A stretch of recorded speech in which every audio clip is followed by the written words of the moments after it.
Good morning વિદ્યાર્થી મિત્રો, દોસ્તો સાબરમતી, ચાંદખેડા, અડાલજ, મોટેરા સમગ્ર વિસ્તારની અંદર અમારા વિદ્યાર્થીઓએ ડંકો સ્થાપિત કર્યો છે. આજે 11મા ધોરણનું રિઝલ્ટ હતું ને એની અંદર 11મા ધોરણમાં એનએમ સ્કૂલની અંદર જેનો ચોથો રેન્ક આવ્યો છે એ વિદ્યાર્થી આપણી જોડે છે. માત્ર ચોથો નહીં, પહેલો, બીજો, ત્રીજો, દરેક સ્કૂલના ટોપ 5 માંથી મોટા ભાગના વિદ્યાર્થીઓ અમારી સંસ્થાના છે. અમારી સંસ્થા એક વટવૃક્ષ છે અને એના તમામ વિદ્યાર્થીઓએ આ વખતે જ્વલંત સફળતા હાંસલ કરી છે. એ પૈકી એક જે અમારી જોડે છે એનું નામ છે કડિયા યક્ષ. બોલાવીએ આપણે કડિયા યક્ષ. યસ બેટા. ધોરણ 11 ની સફર બહુ અદ્ભુત રહી હશે.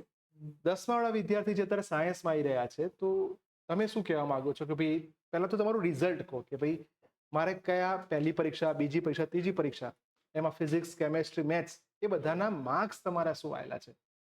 પહેલી પરીક્ષામાં ફિઝિક્સમાં 50 માંથી 50 હતા, કેમેસ્ટ્રીમાં 41 અને મેથ્સમાં 46 હતા. એટલે દરેક વિષયમાં 40 ઉપર માર્ક્સ આપણા છે જ. આવું પરિણામ બીજી પરીક્ષામાં બી રહ્યું હશે, બધામાં 40 ઉપર, અને ત્રીજી પરીક્ષામાં રહ્યું છે.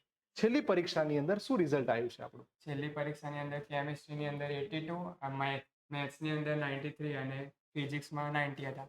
ઓકે, તો તમે જોઈ શકો છો કે ફિઝિક્સ, કેમેસ્ટ્રી, મેથ્સ એ બધામાં ઓલમોસ્ટ 80 અપ અને કેટલાક બે વિષયમાં તો 90+ રિઝલ્ટ આવ્યું છે. આ જે જર્ની છે એમાં આ જર્નીની અંદર તમે શું કહેશો કે કઈ વસ્તુ પર વધારે ભાર મૂકવો પડે? દાખલા, થિયરી, MCQs. તો નવા છોકરાઓ જે હવે સાયન્સ લઈ રહ્યા છે તો એને શેમાં વધારે મહેનત કરવી જોઈએ?